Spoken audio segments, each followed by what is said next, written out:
오늘 읽어드릴 책의 제목은 스마트 오피스 레볼루션입니다. 저자는 김한입니다. 다가오는 4차 산업혁명 시대에 여러분들의 기업에 길잡이가 되어줄 책이 되었으면 좋겠습니다. 챕터 1. 판이 바뀌는 기하급수의 시대가 열렸다. 포스트 코로나, 어제의 세계는 잊어버려라. 새 판은 이미 시작되었다. 어제의 세계를 떠나라. 혼란스러운 시기다. 일반적인 생각으로는 4차 산업 시대와 포스트 코로나 대응 전략을 세우기 어렵다. 널뛰는 비트코인의 가치와 가격 변화의 속도를 보면 현재의 시대를 보는 것 같다. 지금이라도 사야 하나 말아야 하나. 비트코인이 8억 분의 1까지 쪼개진다던데 어쩌지? 이런 생각이 한 번쯤은 뇌를 스치고 지나간다. 가상화폐, 블록체인, 빅데이터, 증강현실, 플랫폼 사업, 인공지능 등은 우리가 한 번 이상 들어본 4차 산업의 기술들이다. 아직도 이런 기술을 어떻게 우리 사업에 접목할지 고민스럽지만 말이다. 코로나19가 지난 10년간 진행되어 온 4차 산업혁명을 10년 앞당겼다고 사람들은 이구동성으로 말한다. 하지만 대다수의 사람들은 실감하지 못한다. 일터의 상황도 다르지 않다. 새로운 시대가 이미 우리 앞에 와 있지만 조직의 일문화는 여전히 제자리 걸음이고 재택근무로 비어있는 직원들의 책상 수만큼 혼란스럽기만 하다. 단지 코로나19의 종식을 기다리며 지쳐만 간다. 여전히 어떤 돌파구를 찾아야 할지 판단이 서지 않는다. 그래도 한 가지는 확실히 말할 수 있다. 판이 바뀌고 있다는 것. 새 판이 시작되었다는 것. 지금까지의 지식과 경험과 상식으로 대응할 수 없는 새 판이 벌어지고 있다는 것이다. 판이 바뀔 때는 항상 위기와 기회가 공존한다. 기존의 판을 고수하는 것은 위기를 자초하는 것이다. 성장 곡선이 내리막을 타고 있고 거기서 살아남기 위한 무한 경쟁의 게임에는 승자가 없다. 결국에는 도태된다. 반면 새 판은 기회의 장이다. 새로운 게임을 하려면 그 게임의 룰을 먼저 이해해야 한다. 처음 몇 번은 질 수 있지만 노하우가 생기면서 기회를 누릴 수 있는 상황이 주어진다. 그동안 산술 성장 시대의 판이었다면 새 판은 기하급수 성장의 시대다. 4차 산업을 주도하고 있는 구글, 아마존, 페이스북 등의 성장 속도를 보면 조금 이해가 된다. 비트코인의 기하급수적 호가는 무엇을 의미하는가? 4차 산업이 성장 곡선의 어디쯤에 있는가? 일부 학자들은 4차 산업의 본 게임은 시작도 하지 않았다고 아직 오픈 세레머니 정도라고 한다. 스마트 피플을 확보하라. 코로나19로 인해 언택트에 엄청난 속도가 붙었다. 이 속도에 적응하지 못한 개인과 기업은 빠르게 사라질 것이다. 그럼에도 대다수의 사람들은 이 변화에 잘 적응하지 못하고 있다. 여전히 20세기의 프레임과 방식으로 대응하고 있다. 어쩌면 당연한 일인지도 모른다. 인간은 관성과 습관에 기대 살아가기 때문이다. 하지만 지금 우리에게는 과거의 것을 과감히 버리는 결단이 필요하다. 그렇다면 이 시대를 현명하게 돌파하기 위해 첫 번째로 해야 할 일은 무엇일까? 잠깐 옛날 이야기를 해보자. 중국의 춘추 전국 시대 한나라 400년의 세태기에 벌어진 천하 영웅들의 전쟁은 누가 판을 제대로 읽고 유리한 고지를 점유하는가에 따라 좌우되는 격정의 싸움이었다. 전체의 승부의 가장 핵심은 인재를 확보하는 것이다. 덕장 유비가 제갈공명을 얻기 위해 삼고초려를 했다는 것은 누구나 아는 이야기다. 삼국지는 몇천 년이 지난 지금도 인재 등용과 인재 활용이 얼마나 중요한지에 대한 교훈을 준다. 지금의 시대도 이와 크게 다르지 않다. 새 판을 이끌기 위해서는 뭘 좀 아는 5%의 인재들과 그 인재들과 함께 일하고 싶어하는 30%의 인재를 확보해야 한다. 향후 5년은 상위 5%의 인재, 즉 스마트 피플을 확보하기 위한 투쟁의 시기가 될 것이다. 스마트 피플을 주축으로 30%의 인재들이 움직일 것이고 그들은 1조 비즈니스를 꿈꾸는 그룹으로 성장시킬 것이다. 따라서 스마트 피플의 확보가 무엇보다 중요하다. 또 한 가지 중요한 것은 그들을 기존의 오피스 문화에서 일하게 해서는 안 된다는 것이다. 기존의 오피스 환경과 기업 문화는 그들을 담아낼 수 없다. 그들에게 새 판을 깔아줘라. 그것이 바로 스마트 오피스다.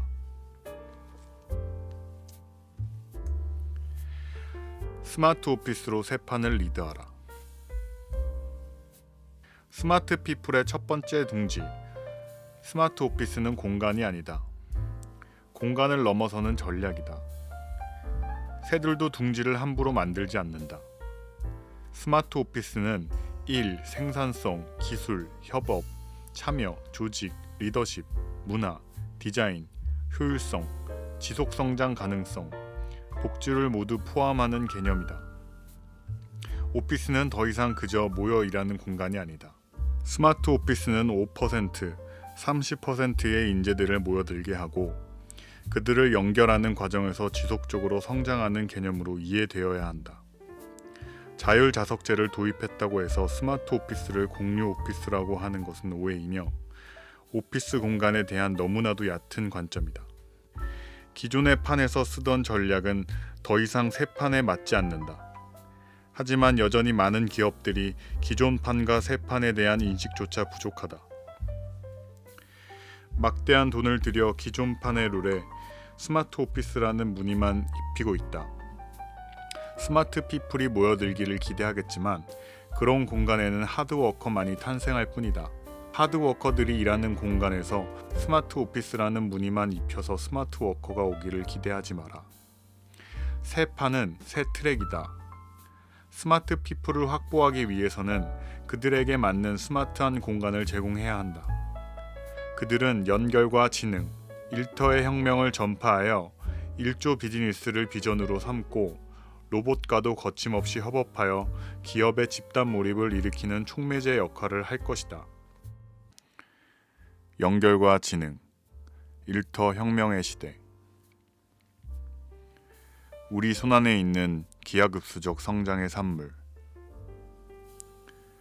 우리 손안에서 한시도 떼놓을 수 없는 작은 요술은 세 가지 소원을 들어주는 지니보다 더 많은 욕망을 채워준다. 먹는 것부터 입는 것, 머무는 곳, 알고 싶은 것, 게임, 영화, 여행, 금융, 요리하는 법 등 무엇이든 해결해준다. 이 작은 괴물은 클라우드와 연결되며 기하급수적으로 진화하고 있다. 컴퓨터 기능은 1970년대 슈퍼컴퓨터 애니악보다 1000배는 더 빠르면서도 100만 배는 더 저렴하다. 애니악은 1970년대 다국적 공룡기업 IBM과 미국 국방성 펜타곤이 보유하고 있던 10층짜리 빌딩 크기의 슈퍼컴퓨터 이름이다. 애니악보다 1만 배나 뛰어난 이것은 우리는 스마트폰이라고 부른다. 스마트폰의 발전은 기하급수적 성장의 전형이다. 기하급수적 진보가 일어나고 있는 분야는 수십 곳, 수백 곳이 넘는다. 반도체, 자동차, 로봇공학, 네트워크, 3D 프린팅, 인공지능, 의료, 나노기술, 우주공학, 합성생물학, 클라우드 소싱, 플랫폼 사업, 금융 등 이것은 우리가 일하는 방식에도 영향을 주며 지능을 연결하고 원활한 협업의 수단으로서 일터에도 패러다임의 기하급수적 혁신을 요구한다. 기하급수의 힘을 과소평가한 기업의 운명. 초기의 카메라는 사물을 찍는 마법 상자로 사람들은 영혼을 도둑맞았다며 사진에 찍히는 것에 두려워했다. 그때는 어두운 암실에서 이나지의 현상을 해야 했다. 사진은 이나지 한 장에 한 컷만 현상할 수 있었다. 1884년에 로체스터 저축은행의 말단 사원이었던 조지 이스트먼이 롤 필름을 발명했고 1888년 코닥은 버튼만 누르세요라는 광고로 카메라 시장을 열어 100년 동안 점유했다. 코닥은 디지털 카메라를 출시하고 승승장구했다. 하지만 기하급수 시대의 초기에 산술적 성장 논리로 시장에 접근하는 잘못된 결정을 하고 말았다. 그 결과 시장을 장악할 기회를 놓치는 것은 물론 수세에 몰리는 처지가 되었다. 코닥은 기하급수의 힘을 과소평가했다. 휴대폰의 강자 노키아를 비롯해 수많은 기업들이 코닥처럼 밑으로 가라앉았다. 피터 디아만디스 박사는 기하급수의 6D 모델에서 디지털화, 잠복기, 파괴적 혁신, 무료화, 소멸화, 대중화로 기하급수 시장 변화의 흐름을 설명한다. 코닥은 기하급수 시장의 흐름을 간파하지 못했던 것이다. 예일대학교의 리처드 포스터 교수에 따르면 1920년대에는 S&P 500에 포함된 기업들의 평균 존속기간이 67년이었다고 한다. 하지만 지금은 어림없다. 오늘날에는 앞서 살펴본 연쇄 반응의 후반부 3D가 하루아침에 기업들을 해체하고 업계에 파괴적인 혁신을 일으킬 수 있다.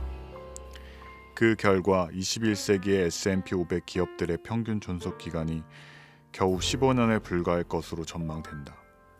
10년 후면 현재 최고의 기업으로 추앙받는 회사들 중 40%는 더 이상 존재하지도 않을 것이다.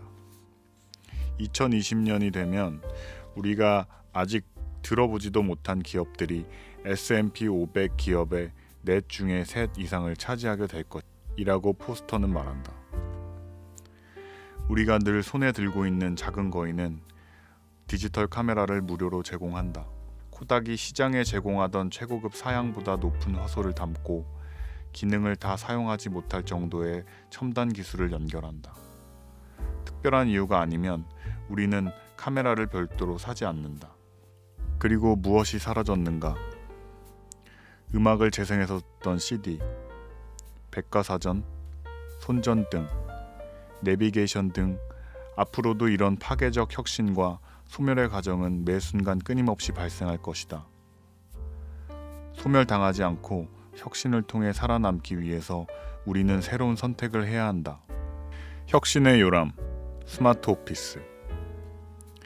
기하급수의 시대의 상징이 된 스마트폰의 혁신적인 진화는 네트워크 연결을 기반으로 클라우드라는 기하급수의 기술을 통해 가능했다.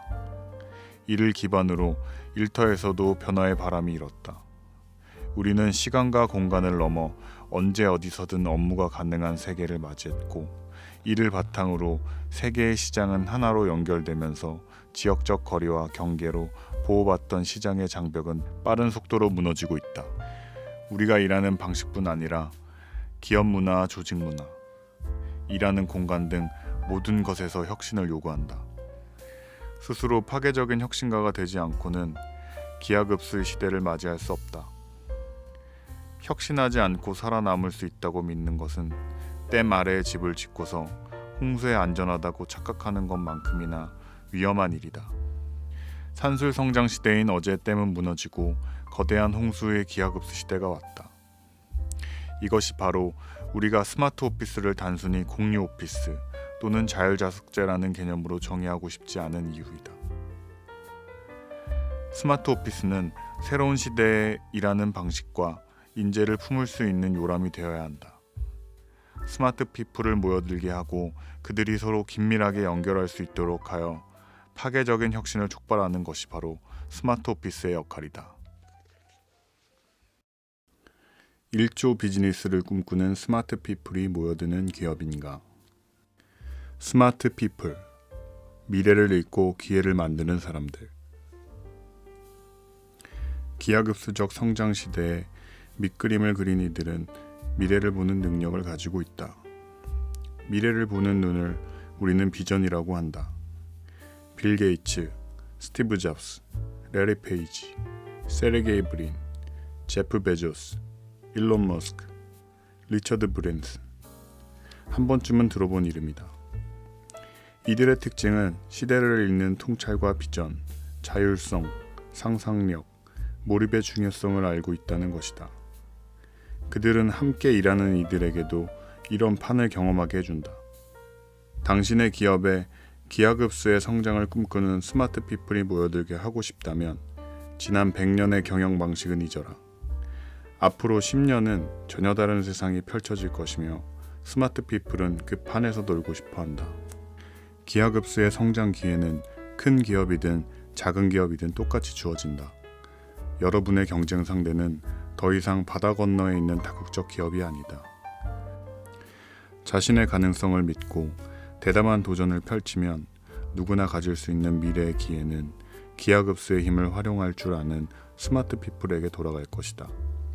스마트 피플의 보편적인 특징은 전체를 읽어내는 통찰력, 자율성, 상상력, 몰입이다. 당신이 큰 기업을 경영하든 스타트업을 하고 있든 스마트 피플이 기량을 펼칠 수 있는 기업 문화를 만드는가에 따라 승부는 달라질 것이다. 어쩌면 처음부터 이런 기업 문화로 시작하기 쉬운 스타트업이 더 유리할 수 있다. 대담한 도전으로 4차 산업의 불을 지핀 인물들은 그들의 차고에서, 허름한 창고에서, 캠퍼스 동아리방에서 사업을 시작하여 기하급수적 성장을 일궜다. 무엇이 1조 비즈니스 탄생의 발목을 잡는가? 어제의 산술 성장 시대에는 대기업이 더 유리할 수 있지만 기하급수의 시대에는 비전, 자율, 상상, 몰입의 기업 문화로 시작한 작은 기업이 더 유리할 수 있다. 기하급수적 성장을 실현한 이들은 이런 문화를 담은 일터를 만들고 4차 산업 시대를 열었다. 그런데 아이러니하게도 산술 성장의 기업들은 구글 캠퍼스를 스마트 오피스라 부르며 겉으로 보여지는 인테리어만 따라하고 100년 전의 조직 문화와 경영 노하우를 고집한다. 이들 공룡 기업에서 중추적 역할을 해온 리더들은 그들의 권위를 쉽게 내려놓지 못하고 있다. 스타트업으로 출발해 기하급수적 성장을 이룬 기업이 조심해야 할 것은 어느 정도 성장한 후에 산술 성장 기업 경영 패러다임에 익숙한 공룡 기업의 중역을 영입하는 것이다. 그들은 기업 문화를 어제로 돌려놓을 것이다. 절대 해서는 안 되는 인사정책이다. 하지만 의외로 그런 실수를 하는 기업들이 많다.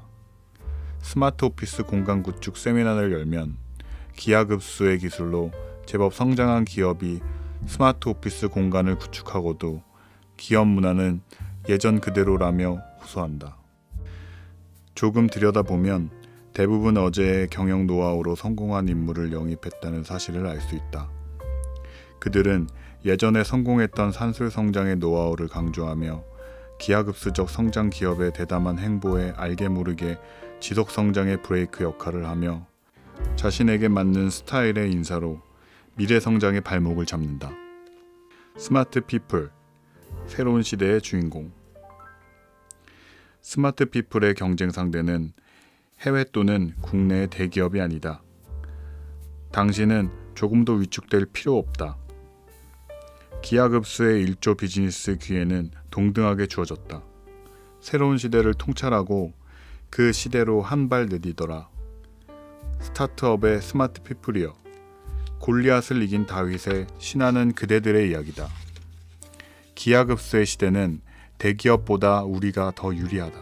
우리 기업에 이러한 스마트 피플을 영입하고 그들이 1조 비즈니스를 마음껏 꿈꾸도록 돕기 위해서는 공간의 힘을 이해해야 한다. 공간은 사람을 변화시키고 문화를 혁신하는 가장 효과적인 도구다. 스마트 오피스를 리모델링 또는 인테리어를 바꾸는 정도로 생각하고 단순히 다른 기업의 그럴듯한 옷을 우리 기업에 입힌 후 아무런 효과가 없다며 공간의 가치를 폄하해서는 안 된다. 기하급수 시대를 이해하고 새 판을 짜라. 철새들도 그들이 머물 곳을 안다. 스마트 피플이 비전을 꿈꾸고 자유롭게 상상하며 그들의 몰입이 집단 몰입으로 승화될 수 있도록 공간을 디자인하고 혁신적인 일터를 구축하라. 로봇과 함께 일할 준비를 하고 있는가? 로봇 기술은 어디까지 왔는가? 4차 산업을 이끄는 기하급수 기술 중에 로봇공학과 인공지능은 피터 디아만디스 박사가 말하는 기하급수의 6D 중 어디쯤 와 있을까? 잠복기는 기만 혹은 눈가림이라는 뜻이지만 여기서는 사람들의 눈을 속이면서 꾸준히 성장이 진행되는 기간을 가리킨다. 잠복기에는 대부분의 사람들이 기하급수적 성장을 눈치채지 못한다. 적은 수를 2배 해봤자 여전히 매우 적은 수이기 때문에 그저 느릿느릿 산술적으로 성장하나 보다 하고 오인하는 경우가 많은 탓이다. 잠복기 다음에는 파괴적 혁신 과정이 일어나는데 이 시기에 새로운 시장을 폭발적으로 창조하며 기존 시장을 파괴하는 기하급수적 성장을 보인다. 로봇은 이미 연구실에서 나와 다양한 모양과 크기, 이동 방식, 표현 능력, 심지어 슈퍼컴퓨터 기능을 갖추고 잠복기를 지나 파괴적 혁신을 앞두고 있다. 논리적인 지능뿐 아니라 감성 기능까지 갖추고 스스로 학습하는 인공지능 로봇은 농담도 알아듣고 때로는 의지가 되고 사랑을 주고받고 심지어 창의적인 모습으로 우리 삶 깊숙이 관여할 것이다. 향후 20년 내에 영화 아이언맨의 주인공 토니 스타크처럼 인공지능 로봇 자비스와 함께 프로젝트를 수행할지도 모른다.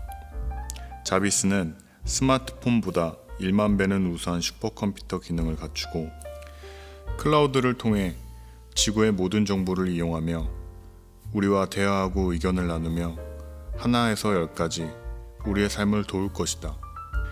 반려견 로봇은 살아있는 동물보다 더 실감나는 모습과 능력을 갖추고 우리와 대화를 주고받으며 충성스럽고 사랑스럽게 우리에게 복종할 것이다. 인공지능 로봇이 요람에서 무덤까지 우리 삶에 영향을 미치게 된다. 일터에서도 다양한 기능으로 특화된 인공지능 로봇이 등장할 것이다.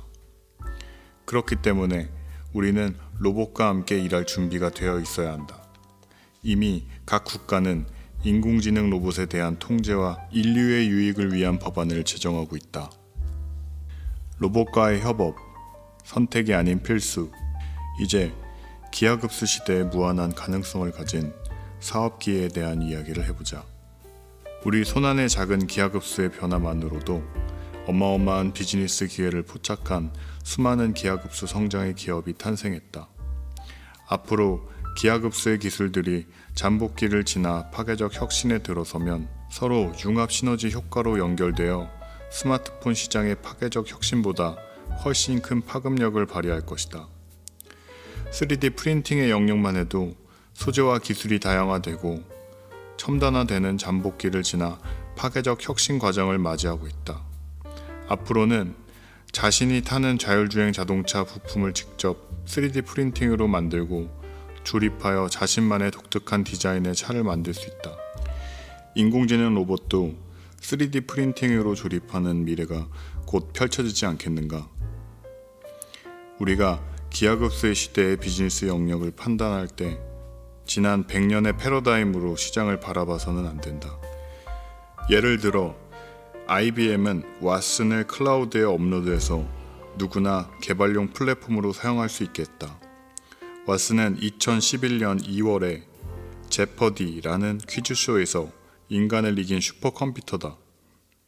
스타트업 기업 모더나이징 메디슨은 클라우드에 업로드된 왓슨을 이용해 진료 과목별 전자의료 기록 플랫폼을 구축했다. 모더나이징 메디슨 CEO 데니얼 케이는 보건의료 부분에서 왓슨이 해내는 일은 인간이 흉내낼 수 없습니다. 수백만 건의 문건을 뒤져서 질문에 답해주고 출처 및 신뢰 수준까지 그 자리에서 알려줍니다. 왓슨은 지금까지 의사들을 위해 만들어진 질의응답 도구들 중에서 가장 강력할 뿐 아니라 의료행위 자체를 근본적으로 바꿔놓을 겁니다. 라고 말했다. 앞으로 의료 분야뿐 아니라 많은 기하급수 기업들은 무료로 왓슨 같은 슈퍼컴퓨터를 활용하고 연결하여 새로운 비즈니스 기회를 창조해 기하급수의 성장을 만들어낼 것이다. 따라서 우리는 그 흐름을 주도하며 융합적 창의력으로 새로운 혁신의 비즈니스를 만들어야 한다. 1조 비즈니스를 현실로 만들기 위해서 앞으로 로봇과의 협업은 불가피하다. 하루빨리 로봇과 함께 일할 수 있도록 준비하고 실행해야 한다. 기하급수 시대의 생존은 당신이 지금 어떤 선택을 하는가에 달려 있다. 집단 몰입을 일으키는 스마트 오피스를 구축하라. 누구나 몰입의 경험은 있다. 우리는 누구나 어떤 일에 몰입해본 경험이 있다. 그 순간에는 시간의 흐름도 잊어버리고 집중한다. 집중하기 위해 노력하는 것이 아니라 자연스럽게 고도의 집중력이 발휘되며 행동과 의식이 하나가 되는 몰입에 빠져든다. 몰입 상태에서 업무 효율은 5배 이상 발휘되고 500% 이상의 성과를 낸다는 연구 기록이 있다. 개인마다 몰입하는 내적 동기 요인과 외적 동기 요인은 다를 수 있다. 내적 동기로는 목표가 조금 어렵고 성취 가능하며 스스로 하고 싶고 자신의 가치와 맞아떨어져서 성취감을 맛볼 수 있는 프로젝트일 때 몰입이 가능하다. 특히 게임 프로그램은 의도적으로 사람의 몰입도를 높여 정신적인 카타르시스를 느끼도록 기획된다. 몰입감에서 오는 정신적 행복 상태에서 시간 가는 줄 모르고 게임에 집중하고 계속 게임을 하고 싶은 중독성마저 불러일으킨다. 일터에서도 이런 몰입의 요소를 긍정적으로 활용할 필요가 있다. 무엇이 우리를 몰입하게 만드는가? 자기가 좋아하는 게임에 몰입하듯 우리가 어떤 것에 더 깊이 빠져들게 만드는 환경적 요인이 있다. 스마트 오피스를 디자인할 때도 그러한 환경적 요소를 잘 활용하여 몰입 유인이 가득한 공간으로 조성해야 한다. 몰입 유인 요소로는 물리적인 것만 있는 것이 아니다. 몰입을 일으키는 내적 요인으로 첫 번째 큰 목표를 꼽을 수 있다. 큰 목표는 큰 결과를 낳는 만큼 주의를 집중하게 된다. 판이 바뀌는 기하급수 시대는 스스로 몰입할 줄 아는 스마트 피플이 큰 목표를 가지고 기하급수적 성과를 낳는 큰 게임판이다.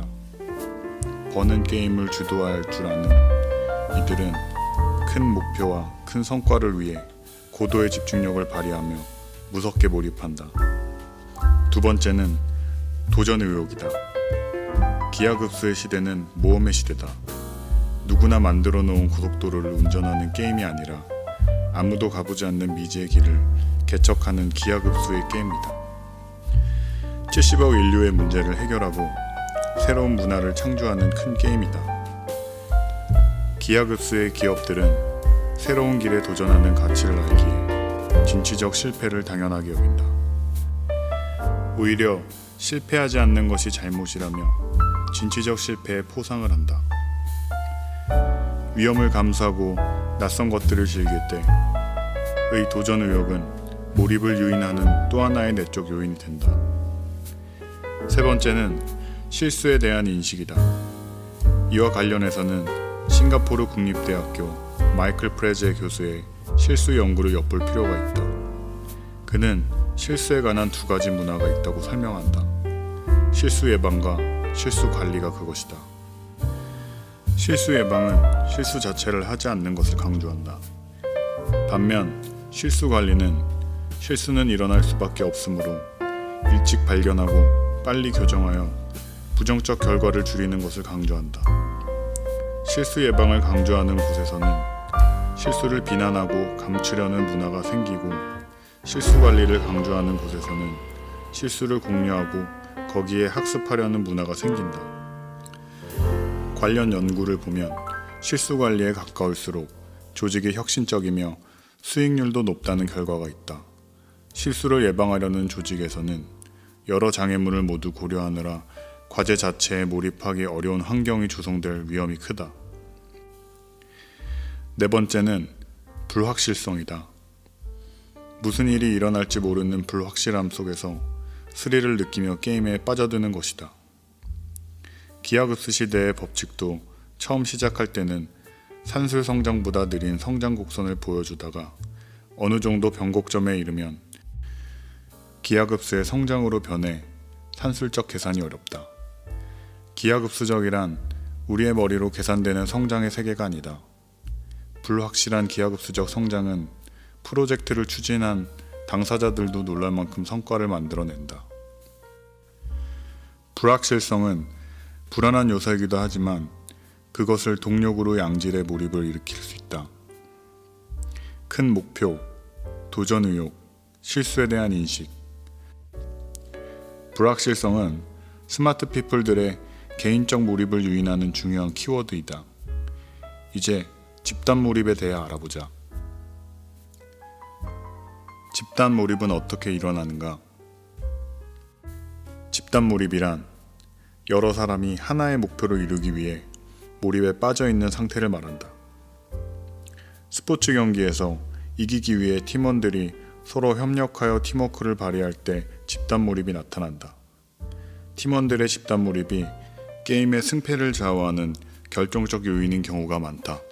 스타트업 기업도 팀원들의 기대치가 높은 프로젝트를 협업할 때 고도의 집중력을 발휘해야 게임을 즐기듯이 함께 프로젝트를 성공시킬 수 있다.